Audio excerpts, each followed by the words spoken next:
अस्सलामुअलैकुम, हलीमा किचन में खुशामदीद। आज मैं आप लोगों के साथ आलू गोश्त की जो रेसिपी है वो शेयर करूंगी। सबसे पहले हम एक कुकर लेंगे और उसमें हम पानी ऐड करेंगे। ये 1 लीटर के करीब मैंने पानी इसमें ऐड किया है। उसके बाद 1 किलो जो गोश्त है वो इसके अंदर ऐड करेंगे और साथ ही इसमें बाकी जो मसाले हैं वो ऐड कर देंगे। सबसे पहले इसके अंदर 2 मीडियम साइज के प्याज डालूंगी।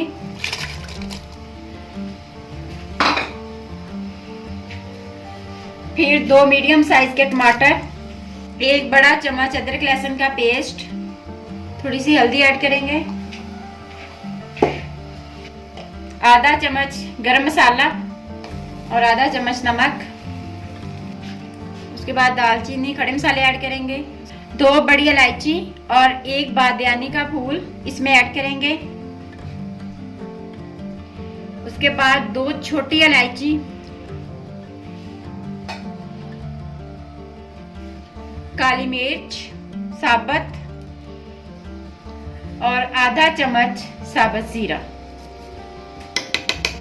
एंड पे आधा चम्मच जो है वो हम सूखे धनिया का ऐड करेंगे और इसको हम 20 मिनट के लिए तकरीबन कुकर लगा देंगे।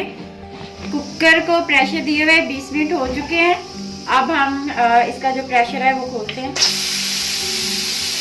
तो अब हमने प्रेशर खोल लिया है और 1 लीटर जो मैंने पानी इसमें डाला था तो उसकी यखनी बना के मैंने अलहदा से निकाल ली है और उसका अब हम जो है ना वो इसकी भुनाई करने के बाद उसका शोरबा बनाएंगे। तो इस तरह से ज्यादा टेस्टी बनेगा सालन हमारा। अब हम भुनाई के लिए इसमें हस्बे जरूरत जो है ना वो ऑयल ऐड करेंगे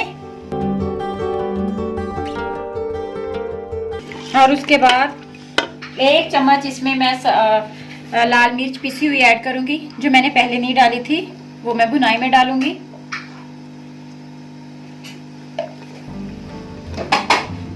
और भुनाई में ही मैं 3 जो है ना वो सब्ज मिर्चें ऐड कर रही हूँ। इसके बाद हम साथ ही इसके जो है ना आलू ऐड कर देंगे। मैंने 2 मीडियम साइज के आलू काटे हैं और इनकी आलूओं की भुनाई जो है वो हम गोश्त के साथ करेंगे ताकि ये अच्छे से बन जाएं। चलें अब हम इसको भूनते हैं। गोश्त की भुनाई हो चुकी है, ये देखिए ऑयल निकल आया है। अब मैं इसके अंदर यखनी ऐड कर दूंगी जो मैंने पहले से निकाली बना ली थी। बिस्मिल्लाहिर्रहमानिर्रहीम। अब हम तकरीबन इसको 5 मिनट तक पकाएंगे। ये आप देख सकते हैं जो हमारा ग्रेवी है वो अच्छे से तैयार हो चुकी हुई है।